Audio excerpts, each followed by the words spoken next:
In 2024, at the age of 77, Charles Dance, the man who once made millions of viewers fall silent with a single glance, unexpectedly admitted before the public his 34-year marriage collapsed because he himself gave in to temptation. No justification, no evasion. A brief, cold confession, yet enough to shatter the image of the perfect gentleman that audiences had long believed in. That is the paradox of Charles Dance. On screen, he is Tywin Lannister, the embodiment of absolute power, the father who is never wrong, the man who controls everything with ruthless precision. In real life, he is the one who lost the very things his character valued most: family, loyalty, and order. A man who could command an entire fictional dynasty, yet could not hold on to his own marriage. The deeper you go, the clearer the layers of contrast become.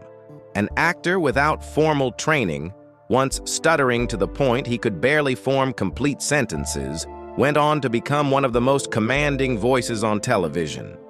A man who grew up in the absence of a father became famous for portraying the most terrifying father on screen. And at an age when many choose to step back, he continues to live as if he has never feared the gaze of the world. So who is Charles Dance, really? A symbol of power, or a man carrying fractures that may never fully heal? The truth is, before becoming the man who could silence an entire room, Charles Dance grew up in a very different kind of silence, a silence without the voice of a father. Walter Charles Dance was born on October 10, 1946, in Redditch, Worcestershire. His father was an engineer already in his 70s, and death came too early, when Charles was still too young to retain any memory at all. There were no recollections, no clear image of a man who had once existed in his life. Only an absence, stretching from childhood into his adult years. His mother, Eleanor, worked as a cook and waitress, raising 2 children alone in the coastal area of Plymouth. Life did not descend into dramatic tragedy, but it was difficult enough for a child to grow up with the feeling of standing lower than others. He lived quietly, observing more than speaking. His reserve was not a choice, but a reflex.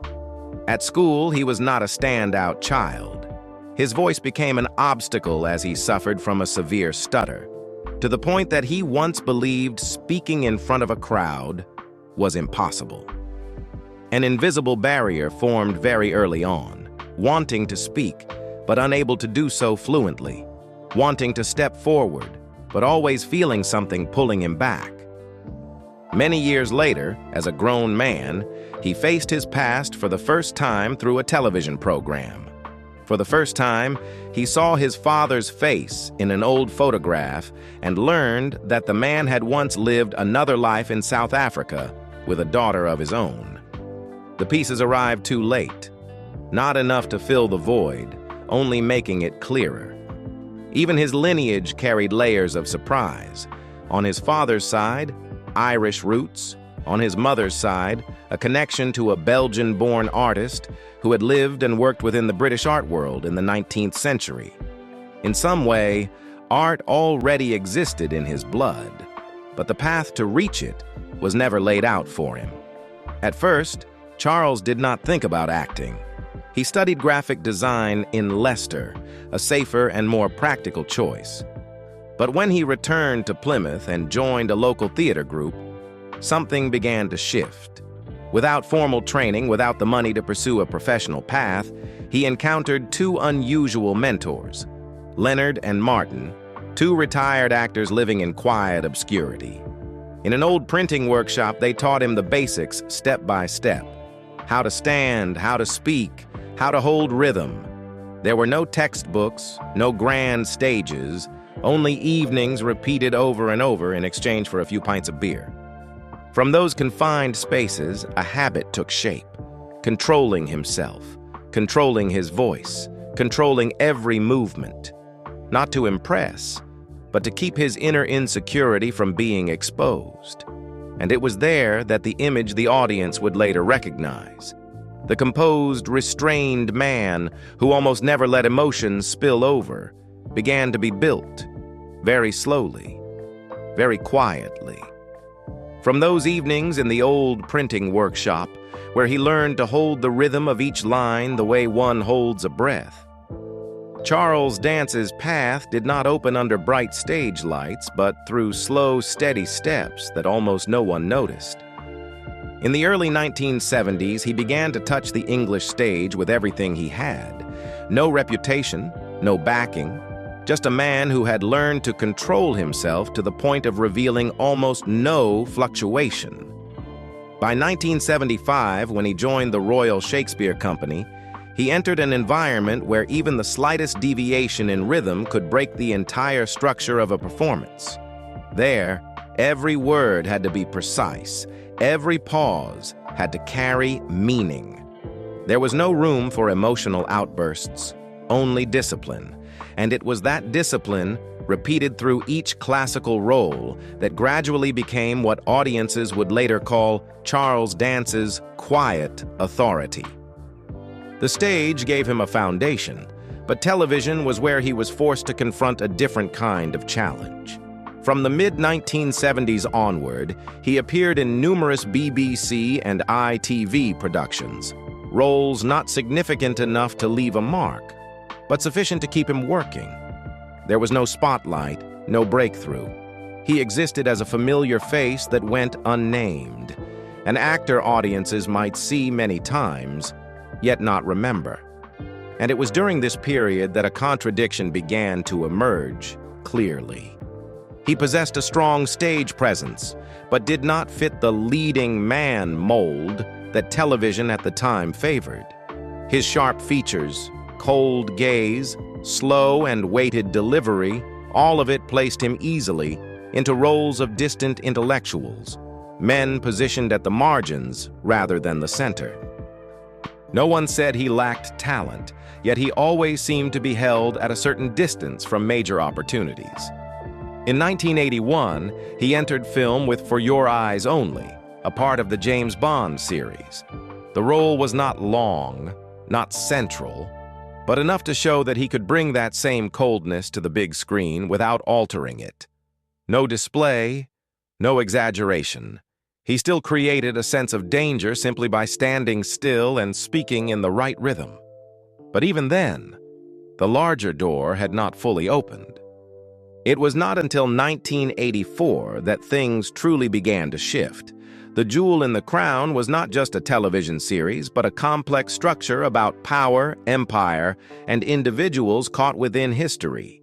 In the role of Guy Perron, Charles Dance did not try to stand out. He held the character in a state of control, a man intelligent and rational, yet with something always suppressed beneath the surface. Without explosive moments, he allowed the audience to feel internal pressure through each glance, each pause. The series became a major success, reaching beyond the United Kingdom, and for the first time, the name Charles Dance was widely recognized, not as a star, but as a presence difficult to replace. From that moment, an image was clearly defined. The intellectual, controlled man who always carried an undercurrent of danger that needed no explanation.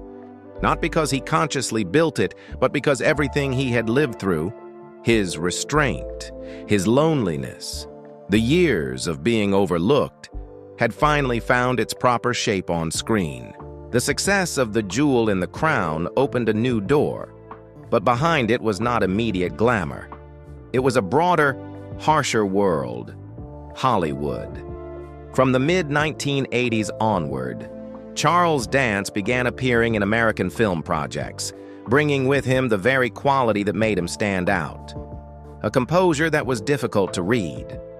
The Golden Child in 1986 was one of his early entries, where he stepped into an entirely different system, faster, more commercial, and less patient with actors who did not fit the star mold. He was present, he fulfilled his role, but it was not enough to make Hollywood pause and look at him for longer. In 1989, when he portrayed Ian Fleming in GoldenEye, he came closer to a type of character aligned with himself, a man intelligent, discreet, carrying internal tensions that were not easily named. The role allowed him to go deeper into psychology, but still not enough to break the distance between recognized actor and indispensable actor. He moved forward step by step, steady but without noise. Then came 1992, Alien 3. A project that seemed capable of taking him further became another kind of test. The film was produced in an atmosphere of instability. The script changed constantly. Direction was pulled back and forth, and a young director like David Fincher struggled to maintain control. In such an unstable structure, many elements fractured, many characters lost their initial weight. Charles Dance, in the role of Dr. Clemens, did not have much time to build, yet every scene he appeared in maintained its own rhythm, a calmness almost detached from the surrounding chaos. When the film was released and met with mixed reactions, those moments were among the few consistently cited as points of coherence. Just 1 year later, Last Action Hero placed him in a clearer position, the antagonist. Benedict, the man with the cold gaze and a voice that never rushed, became the counterpoint to the exaggerated world of Arnold Schwarzenegger. The film carried great ambition, grossing around $137 million worldwide, but failed to meet expectations and was quickly labeled a commercial disappointment. In a project widely seen as misfiring, Charles Dance was noted in a different way. His villain had depth, control, and was not swept up in the surrounding noise. He did not try to be bigger to compete with the film's tone, but instead held to his own rhythm, slow, sharp, and enough to remain in the audience's memory. Through the late 1990s, he continued to appear steadily. Aristocrats, officers, men of power who always stood just outside the center. Offers were not lacking, but the structure rarely changed. He was chosen for that presence, and that very presence also kept him in a fixed position. It was not a lack of opportunities, but a lack of different ones. A quiet form of stagnation began to take shape, performing his roles well, yet rarely being given the chance to step beyond that mold. That current didn't stop. It simply shifted direction quietly. In the early 2000s, Charles Dance appeared in Gosford Park, 2001, a film with a dense ensemble cast, constructed like a layered symphony of social classes.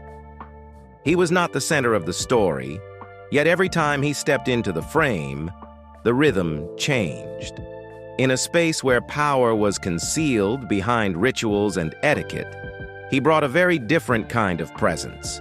Without needing to say much, without taking up much screen time, he still created the sense that something was being controlled from behind the scenes. The film was a success, winning the Academy Award for Best Original Screenplay, and it affirmed his place among a class of actors who could stand firm within complex structures without being dissolved into them. 3 years later, he turned in a direction few expected. Ladies in Lavender, 2004, had no powerful men, no tense confrontations, no threatening glances. It was a soft, slow story, almost entirely the opposite of the world Charles Dance usually entered as an actor. He wrote the screenplay, stood behind the camera, and placed himself in a position of observation rather than control. The film revolves around two elderly women and emotions that had been restrained for many years, a kind of fragility he rarely expressed on screen. Choosing this story was not an impulsive experiment, but something closer to a need for balance. Accustomed to portraying power, he sought a way to interpret vulnerability.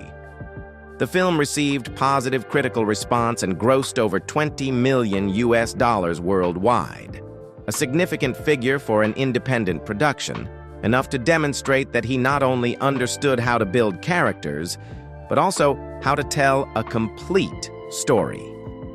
Not long after, he returned to what he controlled best. Bleak House, 2005, cast him as the lawyer Tulkinghorn, a man who almost never revealed emotion, yet carried a form of quiet, persistent power. Without grand actions, the character operated through silence, through holding information and waiting for the right moment.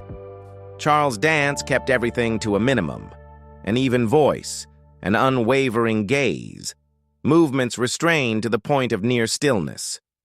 It was precisely that restraint that created pressure. The performance was highly praised, earning nominations at major awards and often cited as one of the most memorable television antagonists of that period. At this stage, all the elements were in place: technique, presence, composure, the ability to control the rhythm of a scene. He could step into any role and give it weight.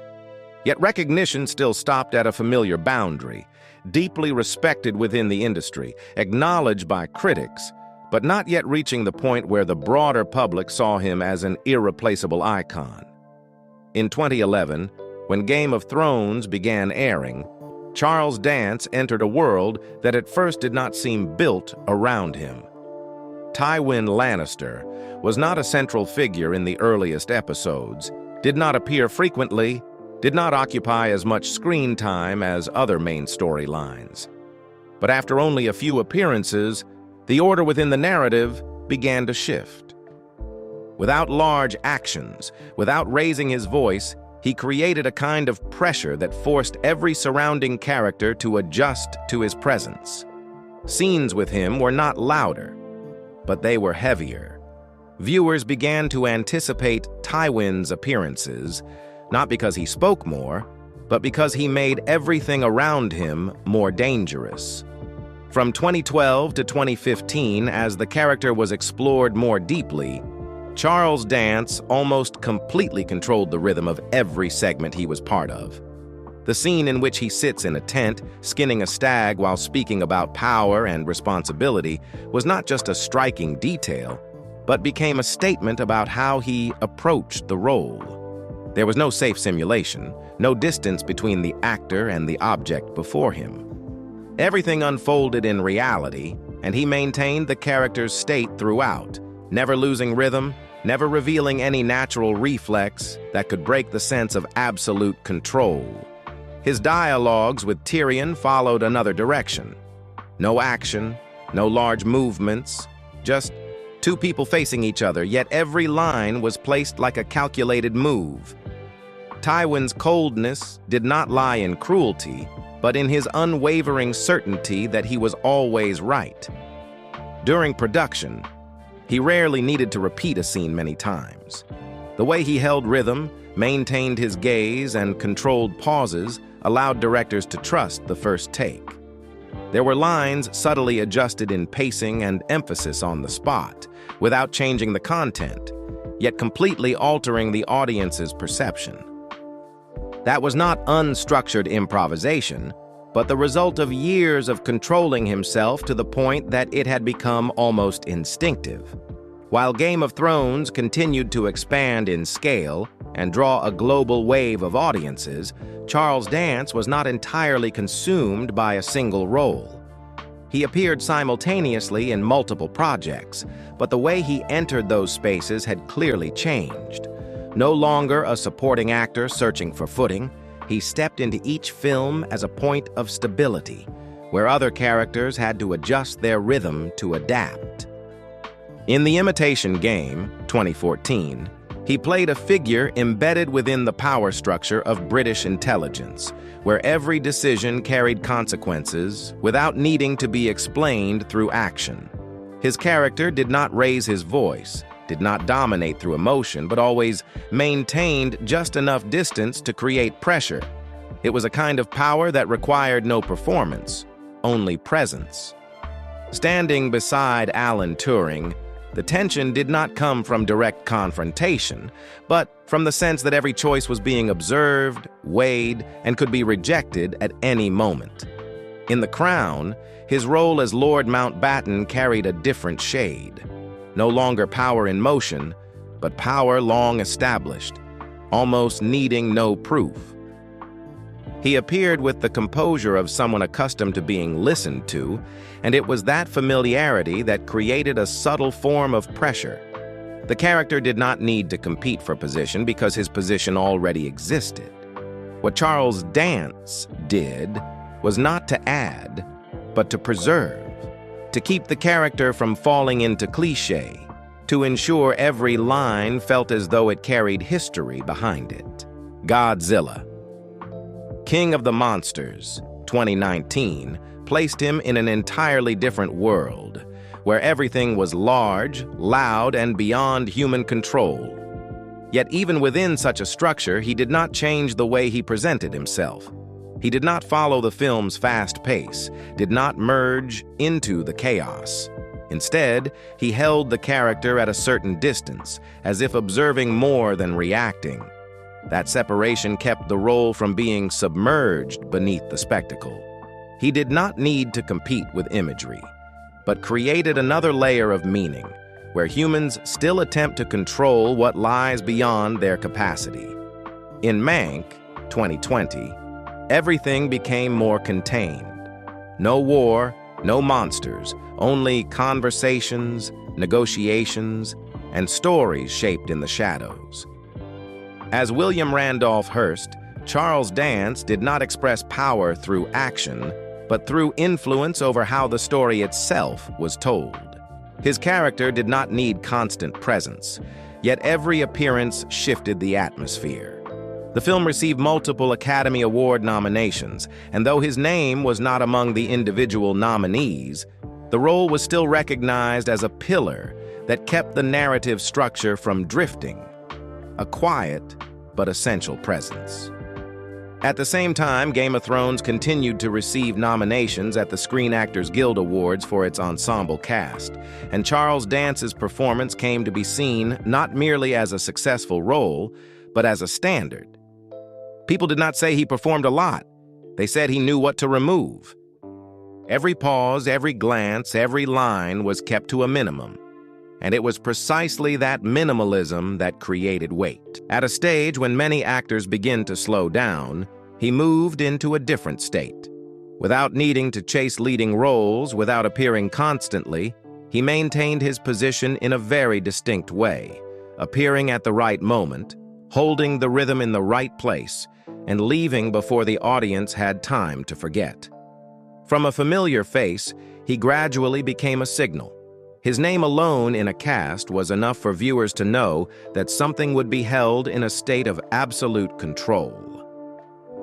As his career gradually settled into a stable trajectory, amid increasingly dense roles and the pressure to maintain a cold, controlled image on screen, Charles Dance's private life began from something far simpler, a relationship that existed long before he was known to the public.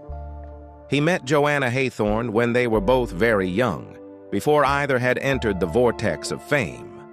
They came together not through stage lights or applause, but through an ordinary rhythm of life, slow enough to believe that everything could last. In 1970, they married. There was no noise surrounding it, no sense that this was a step taken by someone entering the world of the arts. It was more like an anchor, placed before the real journey began.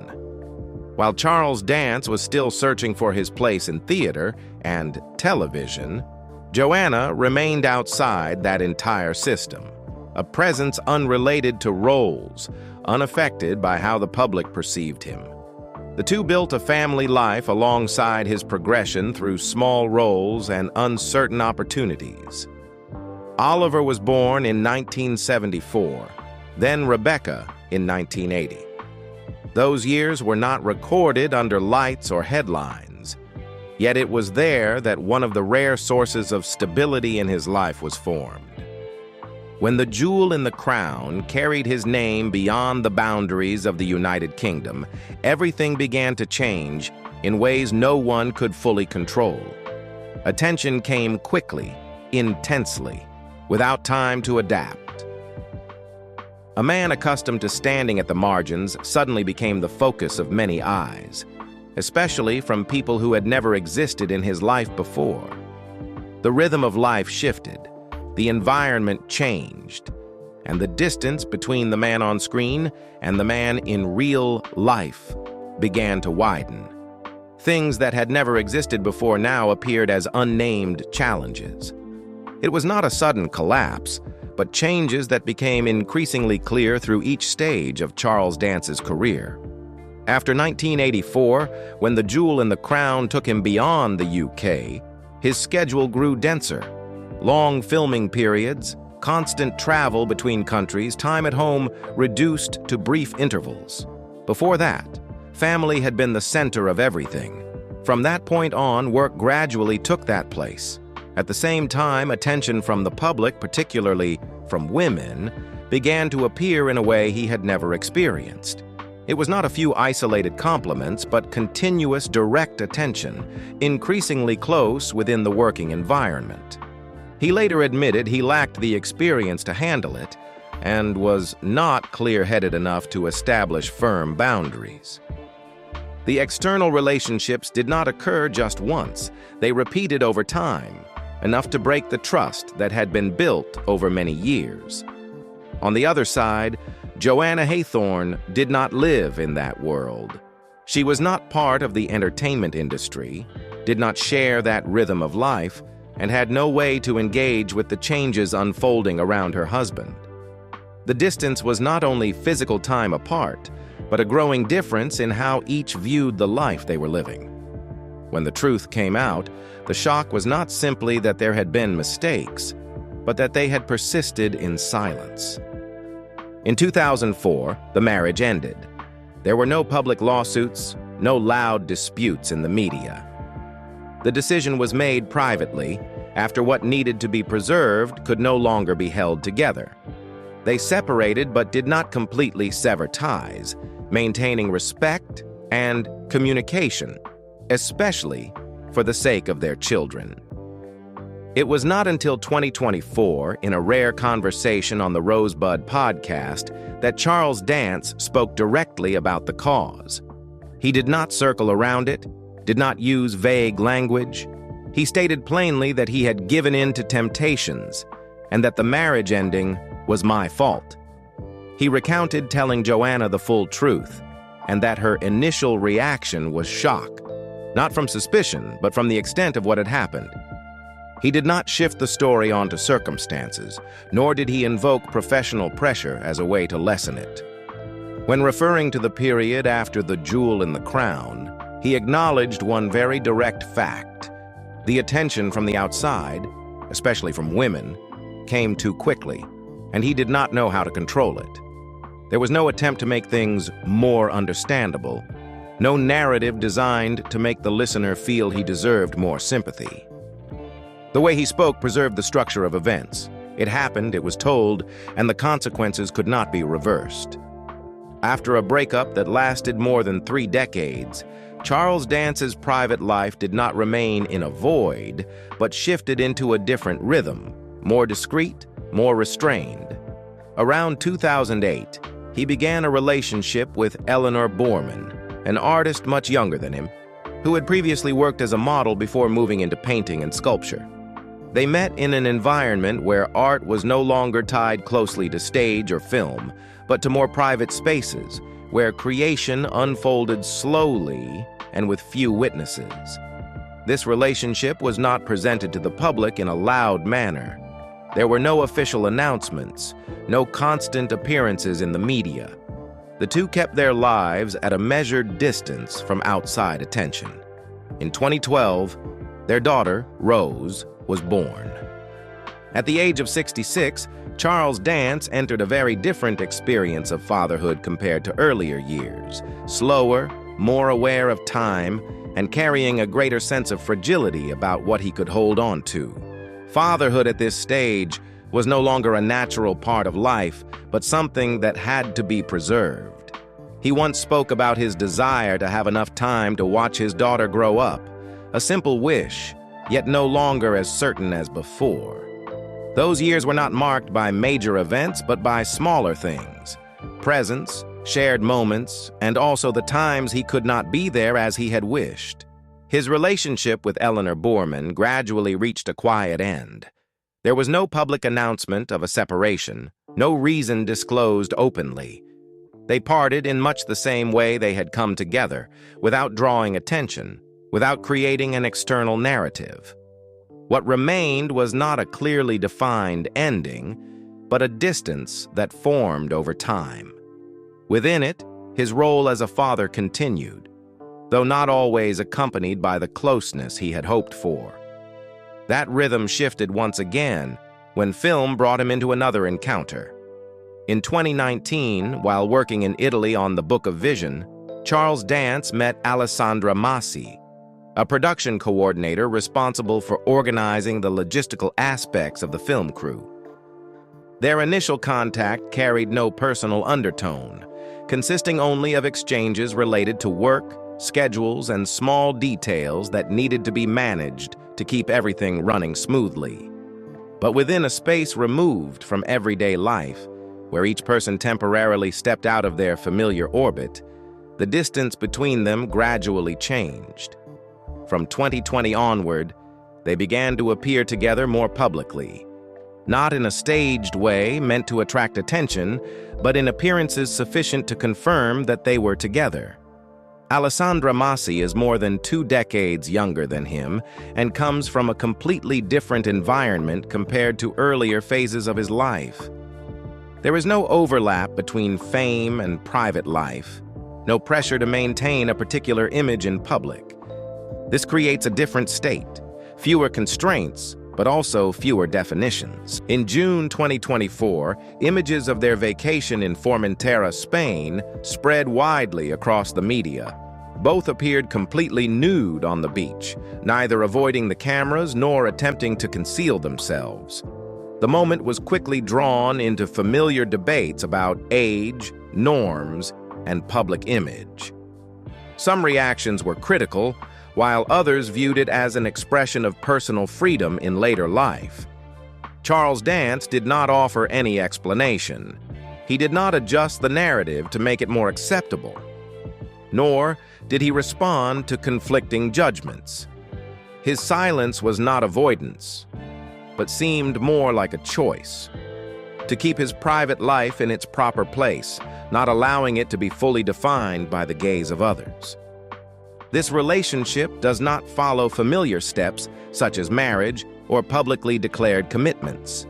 There is no information about a wedding, no shared children, no clear structure for outsiders to label.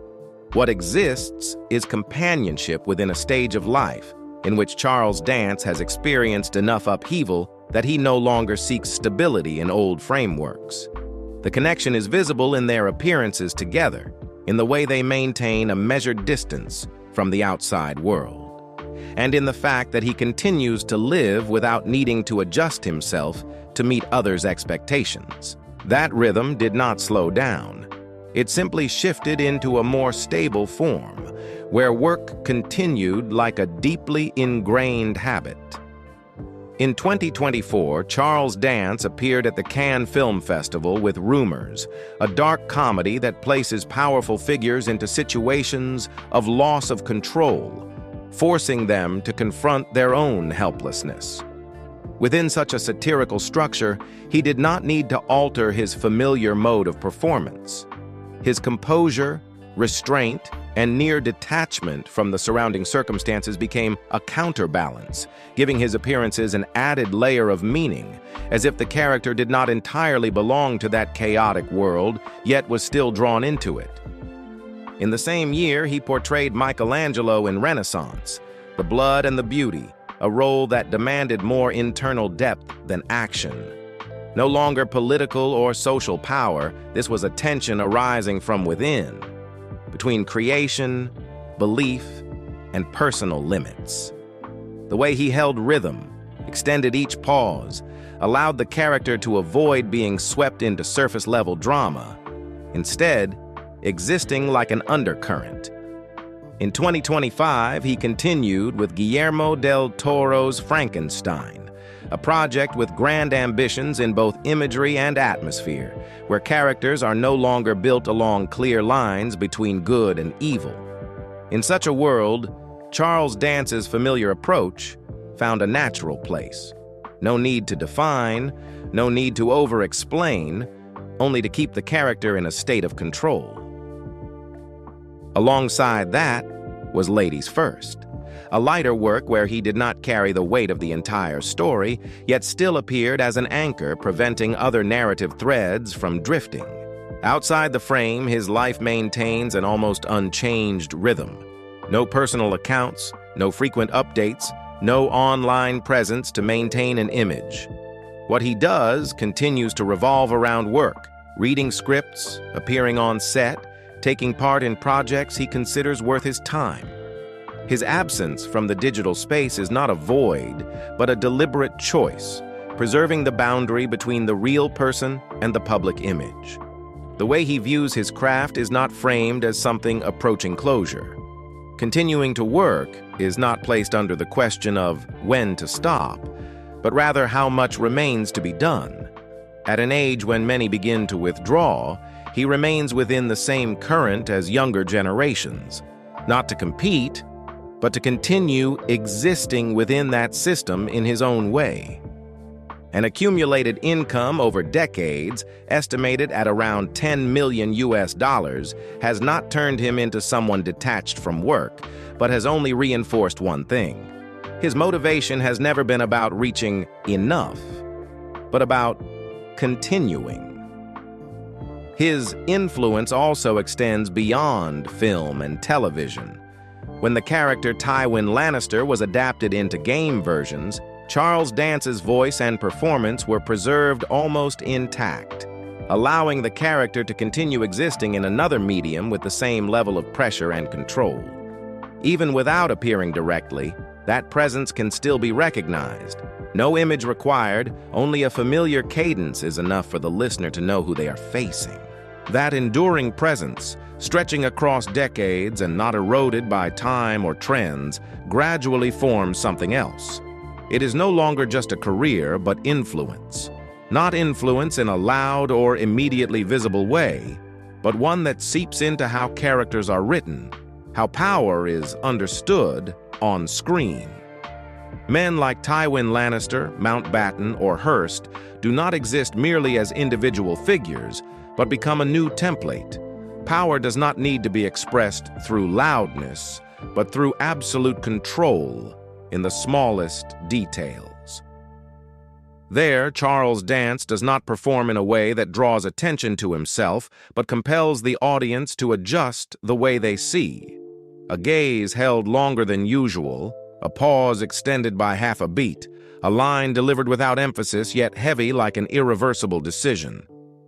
These do not come from spontaneous instinct, but from a process of discipline that began in his earliest days on stage, where even the slightest deviation could break the entire structure.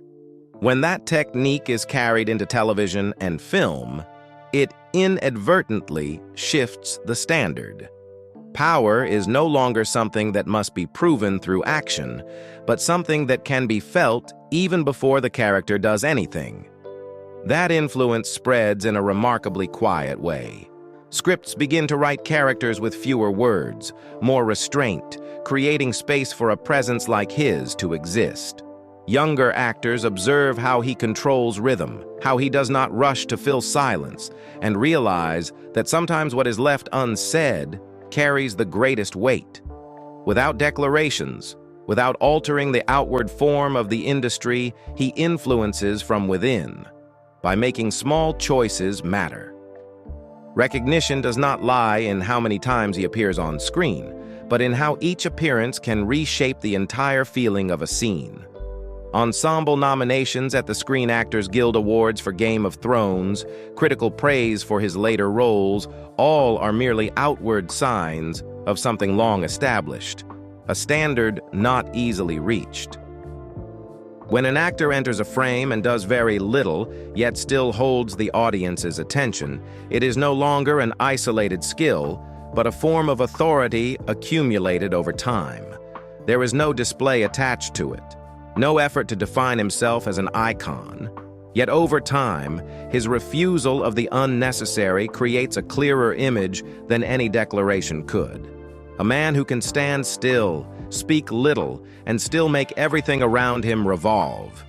Not because he demands it, but because he has learned to hold long enough that others cannot ignore him. A man who does not need to try to be intimidating, nor to prove his strength. Charles Dance's presence has never been about making an impression, but about controlling everything long enough that others must adjust themselves. No display, no haste, no pursuit of attention. He chooses to keep only what is necessary, and it is precisely that restraint that creates a value impossible to replicate. What remains is not fame or any specific role, but the feeling when he appears. A silence with weight, a pressure that needs no explanation. Not everyone chooses that path, and not everyone who does can follow it to the end. What do you see when you follow this journey? A symbol of power, a disciplined artist, or a man who dares to live true to himself despite every gaze? Share your thoughts in the comments below. Hit like if this content made you think, and subscribe to the channel so you don't miss the next stories.